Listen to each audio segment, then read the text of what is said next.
একটা অভিশপ্ত নাম, একটা রহস্যময় ইতিহাস। সেই শুরু থেকেই এই রাষ্ট্রকে তাড়া করে ফিরেছে এক প্রাচীন অভিশাপ, যেন এক অদৃশ্য ছায়া। যুগ যুগ ধরে শোনা যায় এই রাষ্ট্রের আয়ু যেন সীমাবদ্ধ, ৮০ বছরের বেশি না।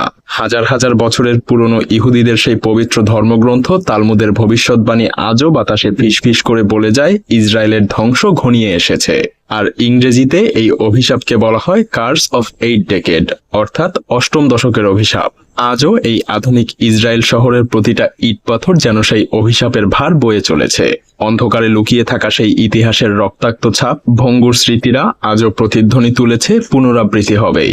ইতিহাসে যেমনটা ইহুদিদের সাথে বারবার ঘটছে, ইহুদি রাষ্ট্রের পতন, উত্থান পতনের চক্র কি আবার ফিরে আসছে?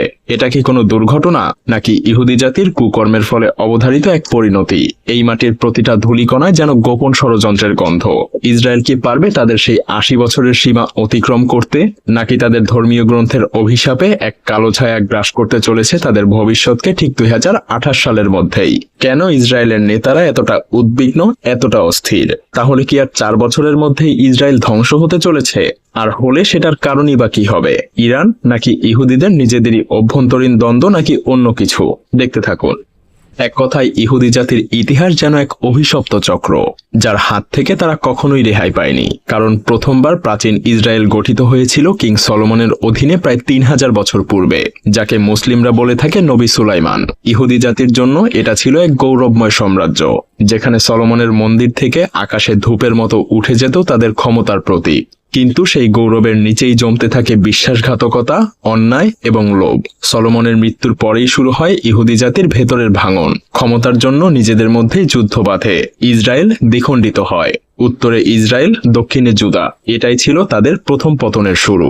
শত্রুরাও সুযোগ নিতে দেরি করেনি। প্রথমে অ্যাসিরিয়ানরা উত্তর ইসরায়েলকে আক্রমণ করে ধ্বংসস্তূপে পরিণত করে দেয় প্রাচীন সেই গৌরব। জুদাও রক্ষা পায়নি। ব্যাবিলনিয়ানরা আগুনের লেলিহান শিখায় পুড়িয়ে দিয়েছিল জেরুজালেমকে। আর সেই সাথে শেষ হয় ইহুদি জাতির প্রথম রাষ্ট্রের ইতিহাস, রাষ্ট্র গঠনের ঠিক ৮০ বছরের মধ্যেই। নিজেদের কুকর্ম, নিজেদের দ্বন্দ্ব আর ক্ষমতার লোভই এই অভিশাপের বীজ বুনে দেয়। তাদের শত্রুরা যেন শুধু আক্রমণই করেনি, বরং ঈশ্বরের অভিশাপ হয়ে তাদেরকে ধ্বংস করেছে। এরপর আসে দ্বিতীয় অধ্যায়। প্রায় ৪০০ বছর পর পারস্যের সম্রাট সাইরাসের দয়ায় ইহুদিরা আবার পবিত্র ভূমিতে ফিরে আসে। তারা দ্বিতীয়বারের মতো গঠন করে তাদের নিজেদের স্বপ্নের ইসরায়েল, আবার তৈরি করে সেই গৌরবময় মন্দির। কিন্তু ইতিহাস যেন বারবার একই পথে ফিরে আসে। অহংকার, লোভ এবং ক্ষমতার নেশায় তারা আবারও বিভক্ত হয়ে পড়ে। রোমান শাসকদের অধীনে তারা বিদ্রোহ করতে থাকে, এমনকি তারা রোমান শাসকদের বিরুদ্ধে ষড়যন্ত্রেও লিপ্ত হয়ে যায়। আর সেজন্যই নেমে আসে রোমানদের ক্রোধ, যা তাদেরকে দ্বিতীয়বারের মতো তৈরি করা ইহুদি রাষ্ট্রটাকেও ধ্বংস করে দেয় ঠিক ৭৯ বছরের মধ্যেই। জেরুজালেমে আর কখনো সেই ইহুদি গৌরব ফিরে আসেনি। ইহুদি জাতি ছিন্ন ভিন্ন হয়ে সারা পৃথিবীতে বিতাড়িত হয়। তাদের নিজেদের কুকর্ম, বিশ্বাসঘাতকতা এবং ঈশ্বরের অভিশাপ যেন ইতিহাসের পাতায় তাদেরকে চিরতরে নির্বাসিত করে দেয়। প্রথম থেকে শেষ পর্যন্ত ইতিহাসের প্রতিটা অধ্যায়ে ইহুদিরা নিজে হাতেই বুনে গেছে সেই ধ্বংসের বীজ, যা আজও তাদেরকে তাড়িয়ে বেড়ায়। মূলত ইহুদি জাতির ইতিহাসে বিভিন্ন সময়ে তাদের নেতিবাচক চরিত্র এবং কুকর্ম তাদের বারবার পতনের পথকে প্রশস্ত করেছে। প্রাচীনকালে ইহুদিদের মধ্যে ধর্মীয় উগ্রতার প্রবণতা ছিল প্রবল, যা তাদের নিজেদের মধ্যে দ্বন্দ্ব এবং সংঘর্ষে জড়াতে বাধ্য করত। নিজেদের ধর্মীয় পরিচয় এবং জাতীয় গৌরবের জন্য এক ধরনের অন্ধ উগ্রতা তাদের চিন্তা এবং কার্যকলাপে ঢুকে গিয়েছিল। এই উগ্রতার কারণেই তাদের সমাজে বিভিন্ন সময় বিভেদ তৈরি হয়েছে, যা তাদের জাতিকে দুর্বল করে তুলেছিল। তবে শুধু ধর্মীয় উগ্রতাই না, ইহুদিদের রাজনৈতিক ষড়যন্ত্র এবং ক্ষমতার প্রতি অতৃপ্ত লোভ তাদের চরিত্রে গভীরভাবে লিপ্ত ছিল। প্রাচীন সময় থেকেই তারা শাসকদের বিরুদ্ধে ষড়যন্ত্র করে নিজেদের প্রভাব খাটানোর চেষ্টা করত। তারা কেবল নিজেদের স্বার্থ রক্ষায় কূটনৈতিক চাল চালত না, বরং নিজেদের স্বার্থে অন্য রাষ্ট্রের পতনের পরিকল্পনা করতেও তারা পিছপা হতো না। এমনকি তৃতীয়বারের মতো ১৯৪৮ সালে গঠিত ইহুদি রাষ্ট্র ইসরায়েলে আজও সেই কুকর্মের ধারাবাহিকতা দেখা যায়।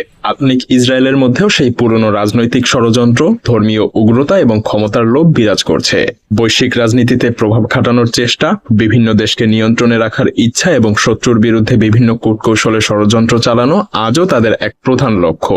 এর কারণে তারা শুধু নিজেদের সীমানার ভেতরেই দ্বন্দ্বে জড়াচ্ছে না, বরং গোটা বিশ্বের জন্য এক বিপর্যয় তৈরি করছে। এই সব কর্মকাণ্ডই তাদের রাষ্ট্রের উপরে তৃতীয়বারের মতো আরেক অভিশাপের ছায়া ফেলে চলেছে। তারা যেন ঈশ্বরের অভিশাপ এবং নিজেদের কর্মফল থেকে কোনোভাবেই পালাতে পারছে না। মজার ব্যাপার হলো, বাইরে থেকে দেখলে মনে হয় ইসরায়েলের মধ্যে সবাই খুব মিলেমিশে আছে, কিন্তু তাদের মধ্যে যে কতটা বিভেদ তা আপনার এখনো অজানা। যেমন বর্তমান ইসরায়েলের সমাজ ব্যবস্থা এক গভীর অভ্যন্তরীণ দ্বন্দ্বে বিভক্ত, যা তাদের রাষ্ট্র ভাঙনের কারণ হয়ে দাঁড়াচ্ছে। ইসরায়েলের মধ্যে ধর্মীয় বিভাজন তীব্র হয়ে উঠেছে, বিশেষ করে হারেদি এবং কট্টর ইহুদি সম্প্রদায় এবং ধর্মনিরপেক্ষ ইহুদিদের মধ্যে। হারেদি ইহুদিরা ইহুদি ধর্মীয় আইন কঠোরভাবে মেনে চলার পক্ষে, আর ধর্মনিরপেক্ষ ইহুদিরা ব্যক্তি স্বাধীনতা এবং আধুনিকতাবাদে বিশ্বাসী। এই বিভাজন শুধু বিশ্বাসের মধ্যেই সীমাবদ্ধ না, এটা প্রতিদিনের জীবনের প্রতিটা ক্ষেত্রে ছড়িয়ে পড়েছে, শিক্ষা, বিবাহ, এমনকি অর্থনৈতিক সুযোগেও। অ্যাশকেনাজীয় এবং সেফারদি ইহুদিদের মধ্যকার সংস্কৃতি এবং অর্থনৈতিক পার্থক্য প্রায় জাতিগত দ্বন্দ্বকে উস্কে দেয়। এছাড়াও রাজনৈতিক বিভাজন আরও বেশি স্পষ্ট।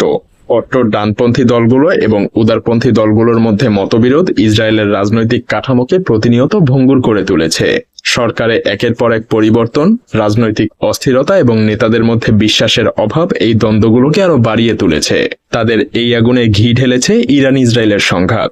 বিশেষ করে ইরানের পারমাণবিক কর্মসূচি ইসরায়েলের জন্য এক দুঃস্বপ্নে পরিণত হয়েছে।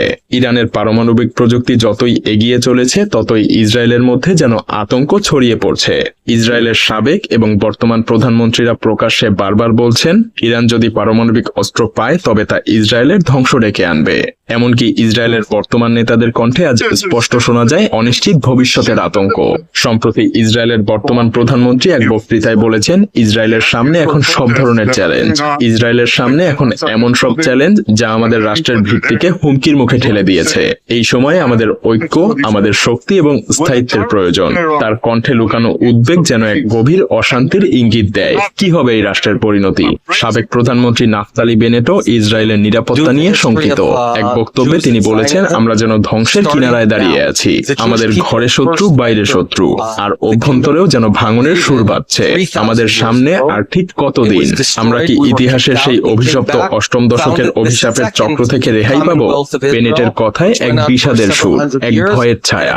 এই দেশ কি ৮০ বছরের সীমা অতিক্রম করতে পারবে, নাকি অতীতের সেই অভিশাপ আবারও বাস্তব হয়ে উঠবে?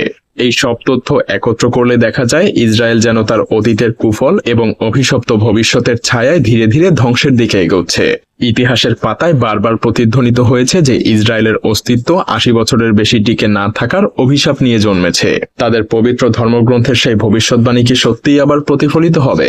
ইসরায়েল কি ৮০ বছরের সীমা পার করতে পারবে, নাকি তার আগেই বিভাজন, অন্তর্দ্বন্দ্ব এবং শত্রুর আক্রমণে ভেঙে পড়বে ২০২৮ সালের মধ্যেই?